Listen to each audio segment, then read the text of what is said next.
Okay, we're back for another episode of Passion, Purpose, and Possibilities, where I speak to my guests about their personal journeys, their stories of transformation, and how they found their path to purpose.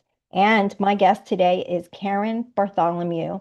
And Karen is founder of the Pause Method. She empowers women and leaders to slow down and unlock their full potential. With over 14 years of experience, Karen's coaching philosophy encourages intentional reflection and aligned action, enabling her clients to shed false beliefs and achieve sustainable success. Her approach emphasized the power of pausing over constant doing, fostering confident and purposeful leadership.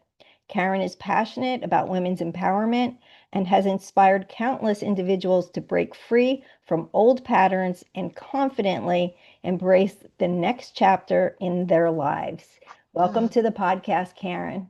Thank you so much, Candace. I'm so excited to be here and share this message. Yes, this is an important message, and we're going to get to all of it Hmm. because, it's all about the hustle culture, hustle society, and that we know leads to burnout. But I would love for you to share, like, what's the story for you? Like, how did you realize, like, something has to change. I can't keep going on like this.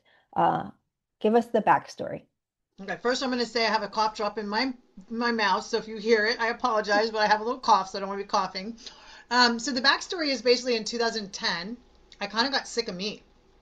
I was a single mom, three small children, and I was just like, I'm picking the wrong men. I'm like single by myself. I just was like, something's got to change.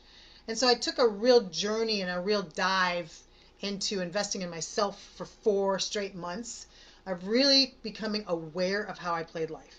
So somebody invited me to a 3-day class. I went, became aware of how I played life. Then I took that on mentally and physically for 10 days at a ranch. And then I took that into a leadership course to see how I effectively and ineffectively my leadership skills were. And then I played this crazy 90-day game that I could see that it was just on my own mind and my own subconscious beliefs that were keeping me stuck. And once I could break past all of that, then I actually really could do whatever I put my mind to and my heart and my soul. And so what I realized over time by continuing to do that is that it was a formula, and I knew that I wanted to bring this to other women, especially women, because I have a real big passion for women, because we just get stuck in so much stuff, right? And there is a way to get past it. And so I started by doing a lot of goal practice with people, but then it turned into really getting back into their patterns and recognizing all of that and breaking those up to go, where'd that come from? Is it a truth or is it a lie? And it basically is a lie in today's current world. We can go back in our past and bring everything up and find all this evidence, but we are not our past anymore. We're living here today. And so I teach people basically that yes, that's a history, but if we can let go of that history and leave it where it belongs, then what are you fearful of? There's nothing to keep you stuck because everything in the universe is there for you. And if we don't know what the future holds, because we really don't, then what is there to be fearful of? And so I ended up putting this formula together, just 5 steps. And I've been coaching on it now for over 4 years and love it. And just see people move the needle. It's not big movement, it's small little movements that people get real wins every week or every other week by me challenging them to do things as someone did for me as a coach years ago. Um, and even though it was very scary, as long as you have someone by your side, helping you along, when you get to the other side, you're like, wow, I wish I would have done that years ago. Like, I wish I would have asked for a mentor when I was like 16, 17, 18, or right out of high school, instead of trying to figure it out all myself and surviving. Oh, that's a message right there, right? You do not have to do this alone. I've had coaches myself in the past, and I Yeah, can definitely say it's made a world of difference in yeah. my own life. And, for so many of the guests that have been on the podcast, they say the same thing. So, listeners, if you have never had a coach or mentor before, it's something that you should definitely think about. But I have a couple questions for you. Yes. And the first one has to do with the time frame. So you said you played this game for 90 days. And in Yeah. 90 days, I'm not going to say it was a full, 180 transformation, but I Oh, mean, it pretty much was. was it? Was Yeah, it? so I think what happens is when you have a really good coach, and the good thing about this game that I played for 90 days, I end up being a coach for that organization and the coach of coaches. So then I like ran the whole thing, right? For like probably 6 years. And I no longer do that anymore because I do it for myself. Um, However, what happened was you walk in with just scarcity mindset. Like you're scared, you don't know these people in the room, like all your stuff comes up, right? And then the first weekend, we really like dive into like what are your limiting beliefs about yourself. And I don't like that word so much because it's used so much. Really about the past messages that you're hanging on to that are not serving you today. And so when someone else can see that in you and unravel that and give you a new way of thinking, and then you need to own that way of thinking from day one, right? And then you have a coach that like every day, it's like, who are you? What is your beingness? Like blah, blah, blah, blah. After 90 days, you get to see with challenges and, somebody standing beside you and a team standing beside you, right? To help you along the way when you get stuck as well. Like, because you're coached every day. Um, you get to like whatever you sign up for, big, crazy stuff. It's the coach's responsibility to get you there in 90 days because then we have a huge celebration, right? And so you get there and you do things that you're like, this is crazy. Like how stuck my mind was, how stuck my subconscious was. So if we look back at like even like as a small baby, right? We're born as these precious beings, right? And somewhere along the line, we decided we weren't precious anymore. And basically because we're told, no, don't do that, don't climb that. We're not able to really like be who we are to identify like the true essence of ourselves because we're labeled with all these things, right? And then we have all these accumulation of hurts that just get buried under our light. They just kind of squish us and our light becomes very dim. And so my coaching philosophy is let's like let that light shine again and let's like let those things go away and leave them where they belong. And so that's really what I do because what I remember even like 4 years ago, I had a mentor that told me I was broken, that I needed to be fixed to be successful. And I was like, what I realized that I'm not broken and nobody's broken, right?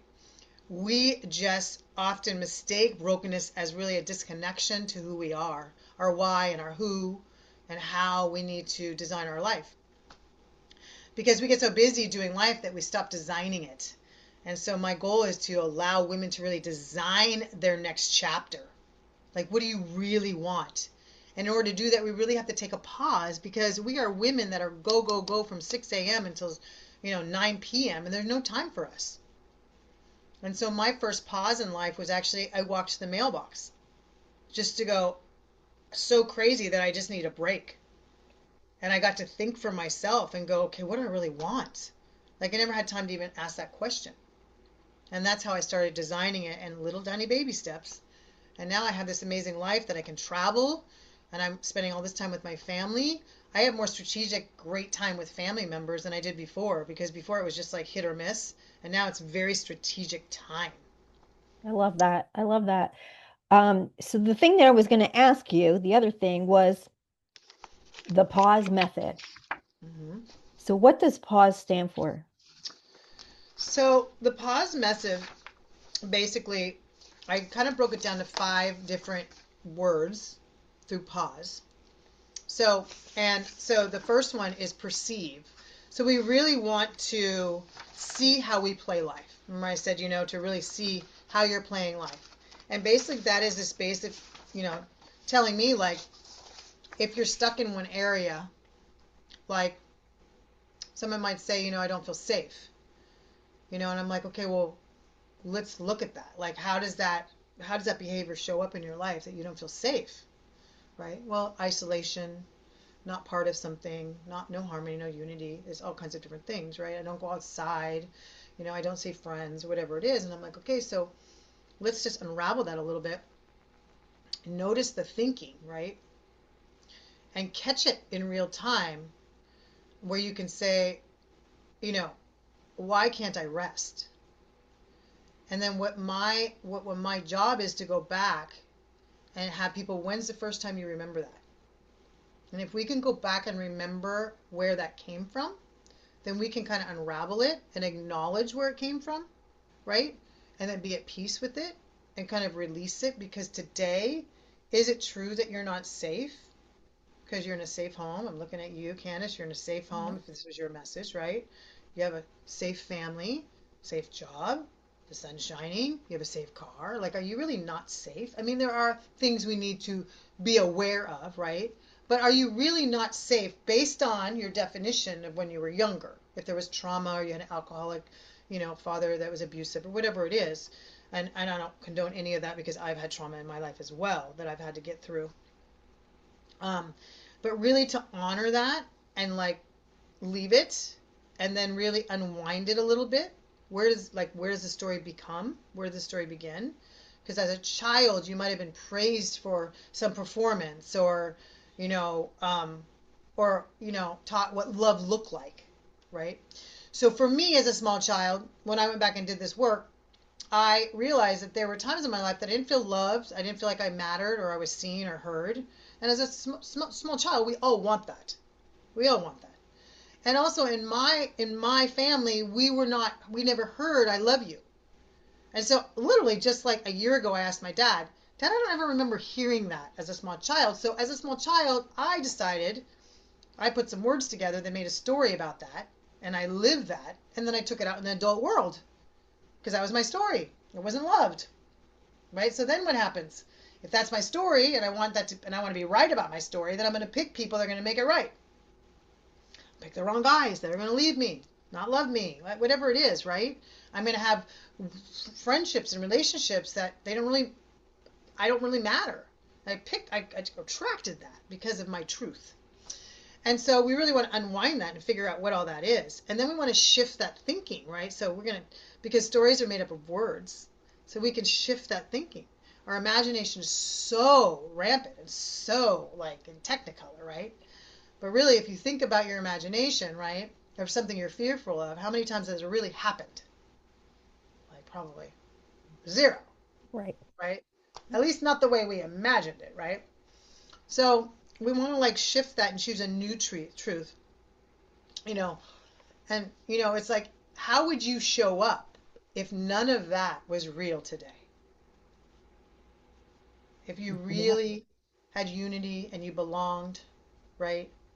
You didn't isolate yourself, and you were safe because you knew you were enough, and you weren't bad, right? And you weren't in danger, and all these things that we tell ourselves. And now you can just step out in the world and know that you're good. You know who you are, and you're standing in your truth, right? And then we just need to practice that. That's the last part of it, is just to really embody that and practice it every day, so it just becomes your new world. Yeah, your new normal. And that's you're becoming your authentic self. When you Yes, that's let what it's go, all about. yeah, when you let go of all these preconceived ideas and preconceived, your word, Right, um, right. you open up a whole new world. I had the same thing. I always felt like I was not heard. Mm, And I always felt like I was the oldest sibling of three. My brother was in the middle, and everything in my mind, the story I gave myself was that my brother was more important because all they did was talk about football, and I wasn't any part of that. Nobody wanted to hear what I had to say. okay, because the house was Right. full of sports and football. Okay, Right. And he was the right, only boy, and I had a younger sister. So in my mind, this was the story I made right. up. Sure. And now I joke about this, and I've written about this saying, and look at me now, I'm a podcast host. So somebody's got to be listening, Yeah. Well, right? and that's the same thing for me too. Why I'm, out there speaking and helping women, because I'm like, I know what that feels like. And I don't want anybody to get that stuck, because it's really not truth today. And if we can really grab hold of that, and like somebody can help you unravel it, then really you can walk out in the world a completely, because if you think about it, when you sit next to a stranger in an airplane, they start talking to you. You have no history with them. You end up having these conversations like, I don't know why I'm telling you this. I don't even know you, right? I get that a lot. Hmm. Well, because they don't have any history. There's no hurt. There's no like mask. There's no, like, oh, let me not say that because I know what that's going to look like, right? We really don't know anything.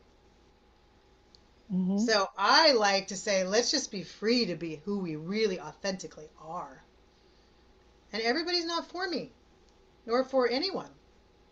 But there are people that are. Right.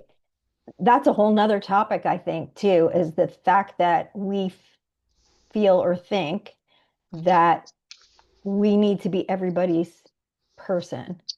And I don't mean just like romantic relationship. I mean like Yeah, in yeah, yeah. general, like People pleasing. people pleasing. Yes. And it's just not the way of the world. Like it's just, Well, it comes from, that, umbrella statement that we get from childhood, from other people's generational stuff that they bring to the table, right? That we're just not enough or worthy or whatever that is for you. Um, you know, I mean, you could see a really, really attractive person, right? Like you're super attractive, Candace, but you oh, could thank have you. you could have a message from when you were younger that you were ugly. And you go into the world thinking that because you've been told that all your life, right? And no matter what you do, right, you still have that message. But as soon as someone says it's not true, right? Um, there's so much. But if we can have unity and harmony and peace, right, Mhm. and know that we're enough, and if you can work through all of that, the whole world is a very different lens to look through. It's like I remember a long time ago, I was driving across the San Mateo Bridge and I was in a lot of pain because of some medical stuff I was in, and which is a whole other subject of not being in ease, but being in dis-ease, right? So, and for once, I wasn't in any pain, and the blue water in the bay was so blue, and the colors were so bright. I literally was like, whoa. But that was just me not being in pain anymore, so I was looking through a different lens, right? And that's kind of like what it looks like to live with a different pair of lens. Yeah. It's funny that you said that because I just had a similar conversation with somebody about that, about when things are like in alignment, that we see the world differently and we are more in tune to like our senses. Yeah. Where if like I live with chronic pain, right? Okay. Okay. So it just depends on the day, level of pain. I try to ignore it because that's what I do best, right? Is Yeah. ignore it until the days where it's so bad that I just kind of stops me in my tracks. But, you know, you do when you're not in pain or you're in very limited, Right. pain that Right. you could put kind of on the back burner, you definitely are more aware of your surroundings and what things look like, what things smell like. Right. Um, When you're you not know, in pain. just your overall like demeanor and your thought process is so Hmm. different when It's very you're, different. And yeah. if we go back and go, like for yourself, if I was to, just permission to ask the question, where did the chronic pain start? When I fell off a broken dental chair. Oh dear. Yeah. Yeah. I used to be a That dental you actually hygienist. had an accident Yeah. that Yeah. happened. Yes. Okay. Yeah. Yeah. That's Yeah. a little different than, Yeah. yeah. Um, but even for myself, like we were talking earlier, I have some sciatica stuff going on, and I felt it yesterday coming on, and then I slept on my son's couch last night because they got up at 3:30 a.m. to go to the airport, and I had to take the kids to school. Um, I just was not at ease in my sleeping, and I was really tense, especially at 3:30 in the morning. And I'm like, oh, how am I going to get back to sleep? And I brought that on myself. Mhm. And I woke up in the morning, I was like, I can't even get up the stairs, but I forced myself. And, as I'm working through it now, it's subsiding. I have a heating fan on behind me. Um, but I know that was me. That was me. Now, yours is a different situation. But most dis-ease in our body we bring on ourselves, stress, performance, all these things that we have to do. And all I'm asking for people to do is just to pause long enough to just take care of yourself, even if it's only for 10 minutes. I have a lot of people in corporate America that they never pause. It's just go, go, go, go, go, especially women, performance, performance, performance. And they're worried that if they're not performing, someone's going to take their job or whatever it's going to be because, we still have, it's kind of men's world on some level, right? But it's changing, so I'm very happy about that. Hmm. And women, I my opinion is women are better in the workforce because we nurture, we take care of our employees, we're like concerned about them, we can see our intuition says something's going on, they're not going to work at their best today. Let's go make sure they're okay. Let them, whatever it takes. But if we could just take 10 minutes, just like I have some women, I've challenged them, just close your door and go into your desk. Close your eyes for 10 minutes and set an alarm. No one's going to know you're in there. But just for you, to go like, what do I need for the next 10 minutes? And what do I need to nourish myself for the next 2 hours? So I can be my best version of who I need to be right now for the next 2 hours. And we never take the time to do that. And I got to tell you, when you take time to pause, your creative thinking comes into play. And in corporate America, there are some things that we put, big things.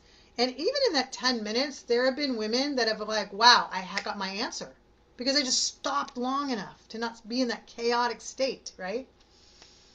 Or listening to everybody else. Let me just think for myself. I'm in the CEO position for a reason. Let me Right. just stop for a moment. Let me just pause my mind and let me just, see what comes. It's amazing what happens. I know.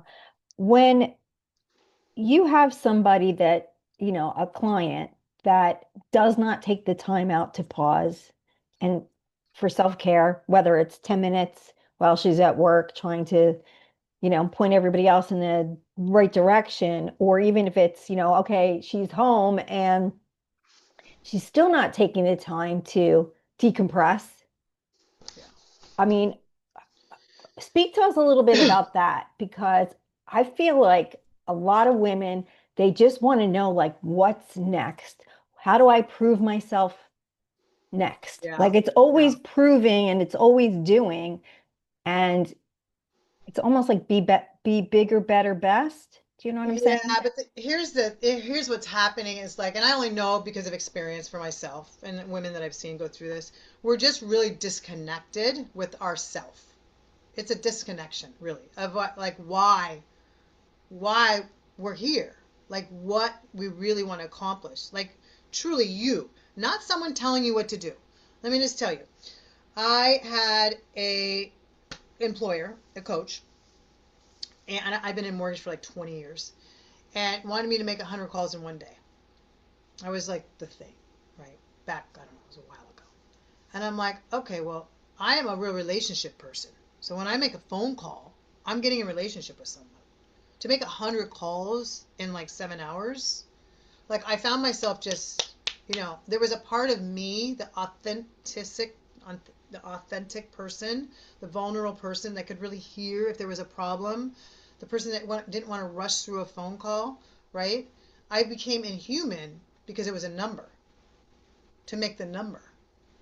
And like I never did it again because I realized that's not who I am, right? And so it took that exercise to go, wow, I will never give anybody that exercise ever.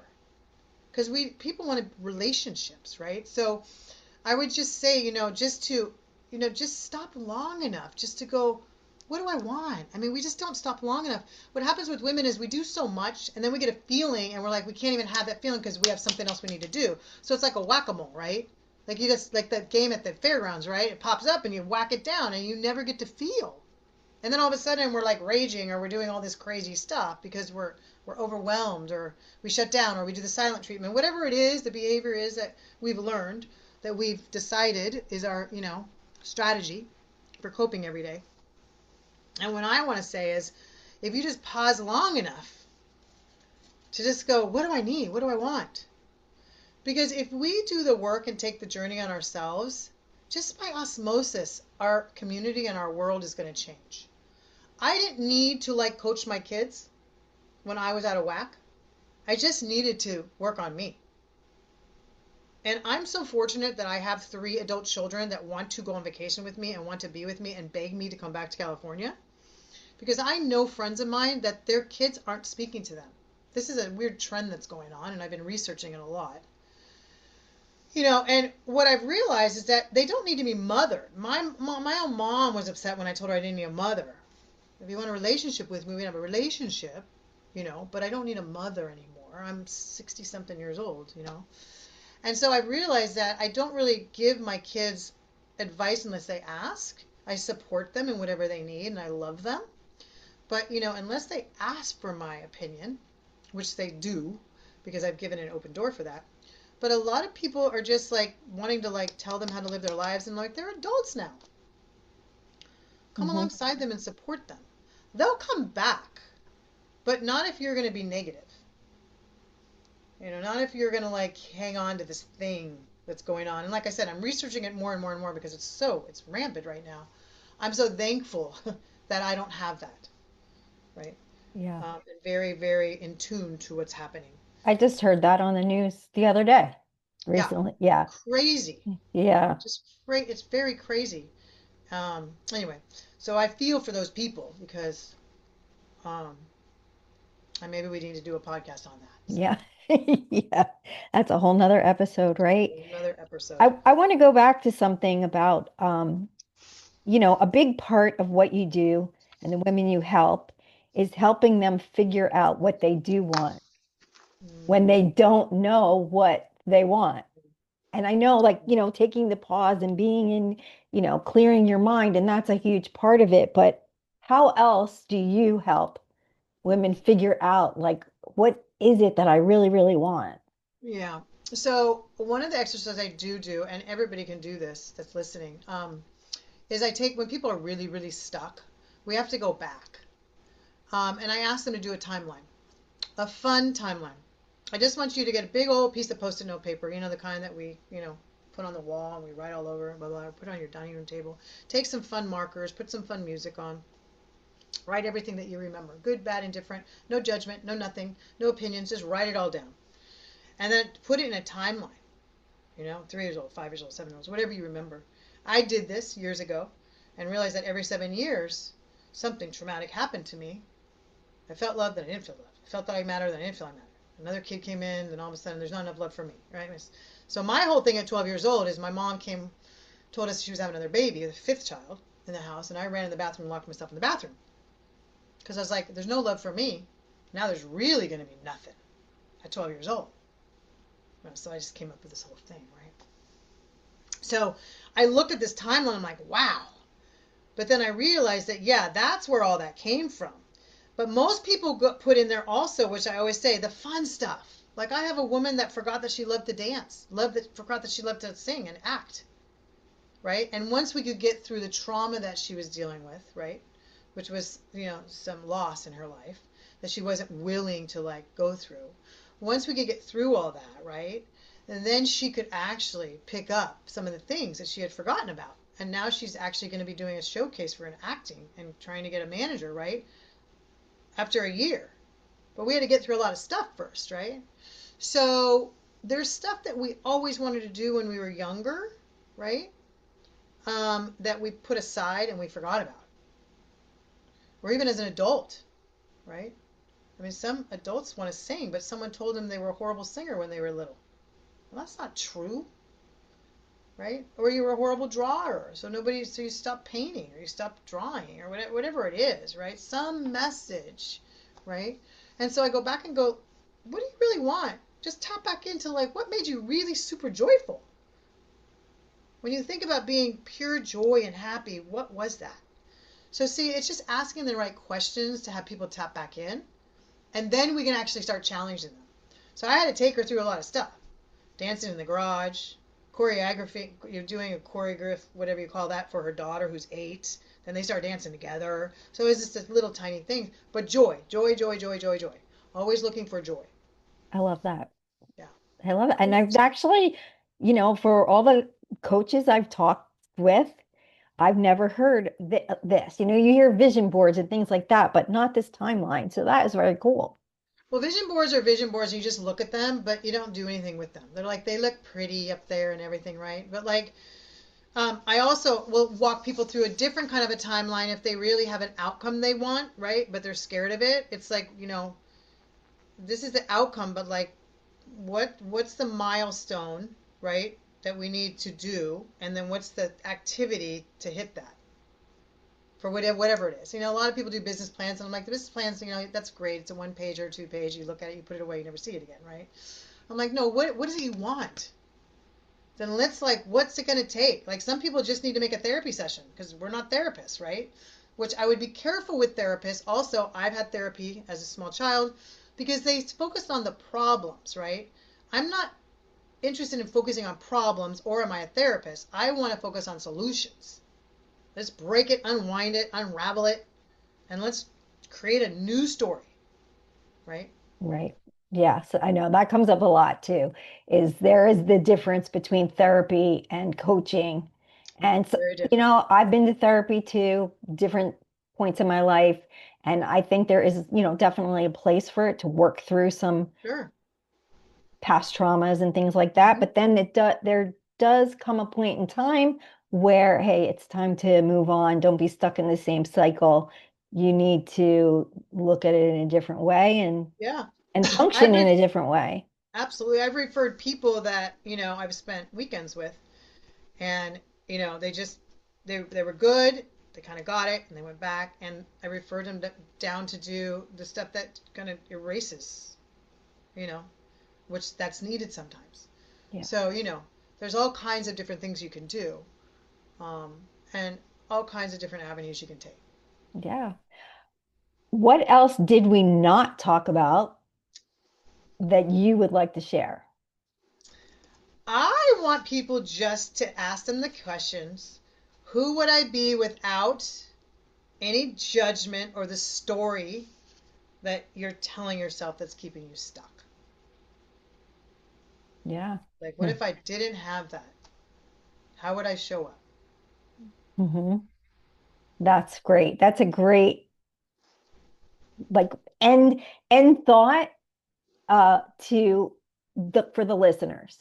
Like if you just think about that question, how different your life would be, right? If you were to Yeah, and the other thing is like when you get triggered by something or someone's bugging you or bothering you, that's another opportunity because your reaction, if you're not healed from this, the reaction is not gonna it's not gonna be response, it's gonna be a reaction, and silence is still a reaction. I have a daughter who used that for the longest time, just didn't talk for the longest time, would drive me crazy. And finally I was like, all right, she just has to do it on her own time instead of me going, talk to me, talk to me, talk to me, talk to me, talk to me. That's was me before, right?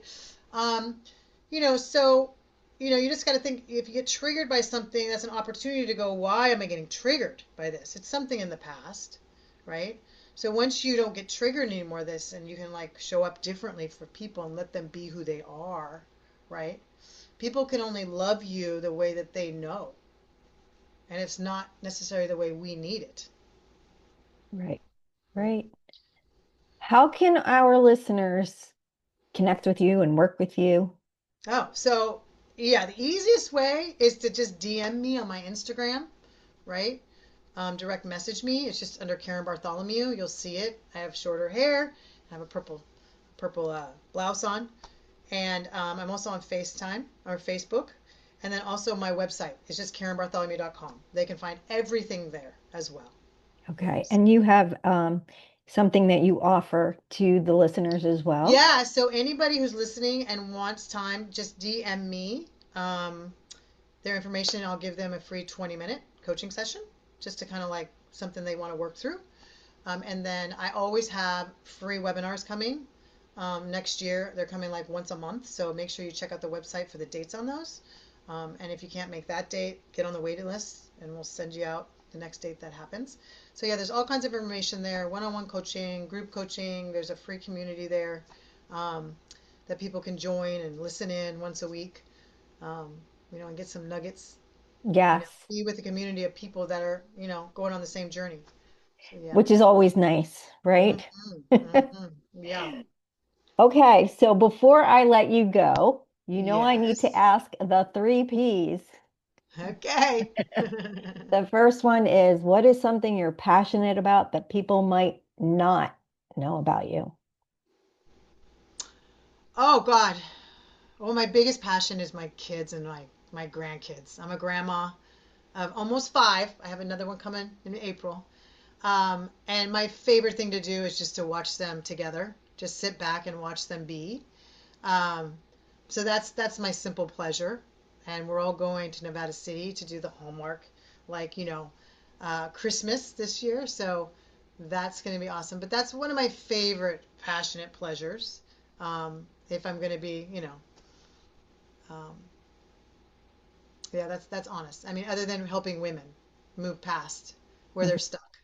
Yeah. Yeah. Oh, I'm jealous about the Hallmark Ah, visual yeah, there. yeah, yeah, yeah, yeah. Should go. It's fun. Yeah, enjoy every second of that. Okay, the second question is, what is your definition of purpose? I think purpose is the truth of who you are when you strip away the noise. Okay. And for me, it's about helping women pause long enough to hear themselves again, to really hear yourself, to rewrite the stories that limit them, reclaim the parts, they've abandoned, rise to the next chapter, and with clarity, courage. One of my superpowers is courage. And clear intention, right? If you're really intentional about something, it comes. It really just comes, and it just kind of you manifest it over time. It's not outside of you. What I would say is a lot of people are chasing something outside of them to make them feel better, but really it's all inside of you, right? So, like for me, because I'm in my 60s, I'm dating again after like a long, long time, and who I am, the love that I am, and who I am in the dating realm, it's not that person. It's like the love that I have and who I am and the beingness of me in the dating world, right? That person's not making that happen. It's inside of me, right? So Yeah. it doesn't need that person. It could be the next person, right? Um, but really to reveal, when you finally just come home to yourself, we really have to tap into what is that, you know, Yeah. what I is our love the true way, identity? yeah, I love the way you describe this. I mean, everybody describes it differently. There's not two answers that are exactly the same, but I love this, the way you just explained your definition. And I was like, oh, yeah, like I'm sitting here nodding, going, oh, yeah, that makes Yeah, complete sense. Yeah, I love yeah. it. Okay, there's one more, and that is there a possibility, a dream, or vision you have for the future? Well, yeah. So I want to go out this next year. My intention and my dream is to get 1,000 women in my free sanctum community, and I want to tour across to different cities and do back room coffee chats where really women can come together and like get a little bit of like methodology from me about the pause method, and then really ask questions where I'm actually able to coach them on the spot so they can actually see the transformation of being stuck to really like starting their life in a different direction, of being free in unity and harmony and peace and vitality, because that's really what we all want, those four things, Right. right? Do you have a list or the start of a list of places that you would like to go to have these coffee meetups? Well, I'm in California, so and I'm in the East Bay. So the East Bay would be great, right? Which is like, the Livermore, Pleasanton area. Then obviously we're going to move it to San Francisco and then to Southern California, because I have clients in different areas. And so I'm probably going to take my clients and go, let's do one in your town. Let's do one in your town. Let's do one in your town, and just move across, right? From here to Florida. Yeah. Wow. So yeah, if somebody has like, they have a coffee shop, they have a space that we can gather 10 to 20 women, because it'll grow over time and keep coming back like once every 3 months to the same spot, right? Where it will grow. Hmm. That would Yeah. be ideal. Yeah. Awesome. I can't wait to see how this all pans out. I Yeah, mean, I know it will. I know you'll do it. it I'm will. just I'll do it. excited to see it in action. Yeah, be Yeah. fun. Thank you, Karen, for being a guest. Thank you for having me. This has been fun. Yes, it definitely was fun. And I could probably talk to you all day. Yeah, I know. It's this subject is so awesome. It's Hmm. just so, but I would just want to encourage everybody just start with a question, you know? Who Hmm. are you? What do you want? What do you want to design in 2026? You know? No, leave it at that, right? Yep. Leave it at Thank, that. thank you again. Thank you so much.